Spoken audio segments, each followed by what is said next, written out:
to talk to you today about the topic of abortion. Abortion is a topic that has been talked about widely by politicians and activists and the general public, but something that they don't talk about is how abortion affects society as a whole. They always talk about how abortion affects a woman and her right to do whatever she wants with her body, or how the religious and moral reasons why abortion is right or wrong affects people's points of views on abortion, but they don't talk about how it affects us as a whole. To talk about this, we have to talk about the situation in the 1990s in the United States. If you would have been paying attention to the media or the news in the United States in the 1990s, you'd have been really alarmed by the crime rate and how it was spiking and how carjackings and robberies and rape and teen homicides were rising at an alarming rate. In 1995, criminologist James Allen Fox put out a report that in the best case scenario, teen homicide rate would increase 15% over the next decade. And that was in the best case scenario. In the worst case scenario, teen homicide rate would increase 30% over the next decade, which would lead to an entire new generation of criminals being loose in the United States.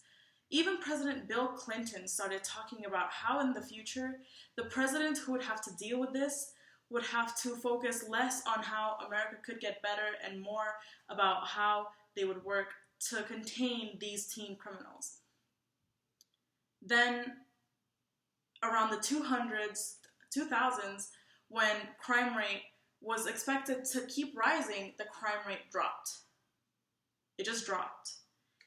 It was really alarming the way it just kept on dropping when it was expected to rise exponentially over the next years, but the crime rate continued to drop year after year. It was a historic drop in robberies, homicides. Every single violent crime had decreased exponentially. Why? People started to make sense of this by saying that it was police implementing new gun control laws or politicians making tougher stances on crimes, but these were all very believable. These were all very plausible reasons as to why the crime rate would drop, but they weren't real. They weren't true. How did the crime rate drop that much at that time? Let's go back a little bit further to the 1970s, to a woman named Norma McCorvey. Norma McCorvey was a poor, uneducated, drug addict, alcoholic. She had already given up 2 children for adoption, and she was pregnant with her 3rd child. She took to court a case so she could abort her child. This case, of course, took on a life of its own, and they disguised her name as Jane Roe. The Roe versus Wade case made it all the way to the Supreme Court, and on January 22nd, 1973, the Supreme Court ruled in favor of Ms. Roe and made abortion legal throughout the United States. Of course, it was too late for Norma McCorvey to abort her child. She had her child and gave him up for adoption again, but this is what contributed to the crime rate dropping so much 20 years later. How? There's been many studies about how children aren't exactly all born equal. Children who are born into adverse families and into adverse situations are more likely than other children to become criminals.